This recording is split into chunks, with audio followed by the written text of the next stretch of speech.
For today's video mga sis, ang hirap ng gisingin ni Amira kasi kinakailangan niya pang pumasok sa Smart Start Learning Center. Kaya ayan, nagmamadali na kami dyan. And nung hapon nga mga sis, pumunta kami ng Dagupan para bumili ng talaba. And kinabukasan nga, last day na ni Amira sa Smart Start Learning Center. And after nun, inayos ko lang tong kuko ko gamit yung fake nails na nabili ko sa Orange app. Kaya tara, samahan mo ako and spend another day with me as 27-year-old public school teacher, small milk shop owner, wife, and a mom. And back with another mini vlog. Mira, gising na, Mira. Mira, gising na. Mira, pasok na tayo. Mira, pasok na tayo. Mira. Mira, pasok na tayo. Mira, dito na tayo sa school. Mira, akala ko wait mo si teacher sa McDo. Mira, dito na tayo sa school. Dito na classmate mo.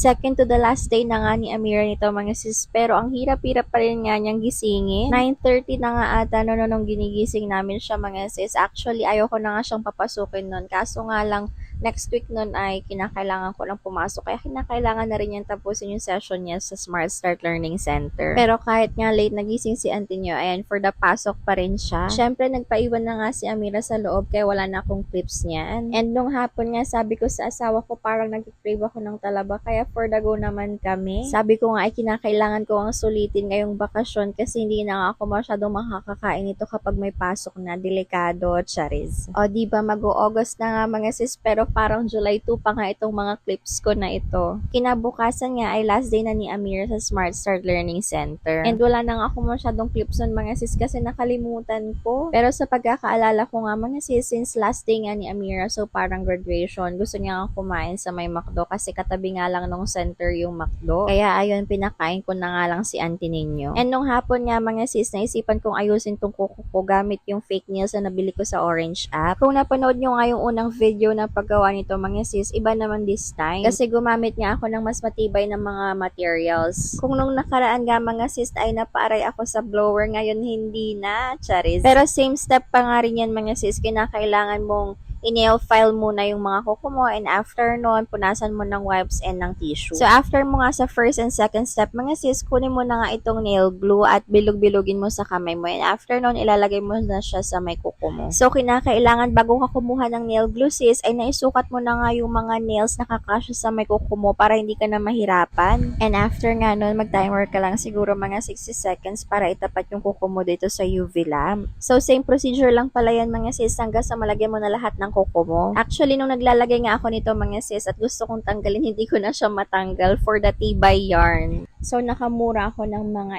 800 pesos mga sis. Kasi diba, magkano na yung ganito sa may mga salon. Pero choice nyo pa rin naman talaga kung gusto nyo sa salon mga sis. Nag-try lang naman ako. Huwag nyo na akong i-bash, char. Kayang-kaya nyo ang gawin ito sis kahit na mag-isa nga kayo. Pero nga diba, mas maganda yung ginagamit nila ng mga tools doon sa may salon compare nga dito sa do-it-yourself natin. Tayo nga ay for the cheaper price lang, charis. Yung UV LED lamp nga mga sis ay wala pa yung 100 pesos. Yung nail glue din natin ay wala pa yung 50 pesos at saka pwede na kayong pumili ng mga fake nails dun. Iba-ibang presyo niya mga sis. May 25 pesos, 28, 35, ganon. So kung gusto nyo nga rin yan mga sis, ilalagay ko ang link sa comment section. So ayan lang for today's video. Don't forget to like, follow, share, comment, and subscribe na kayo ganon din sa aming YouTube channel. Thank you guys for watching. Bye!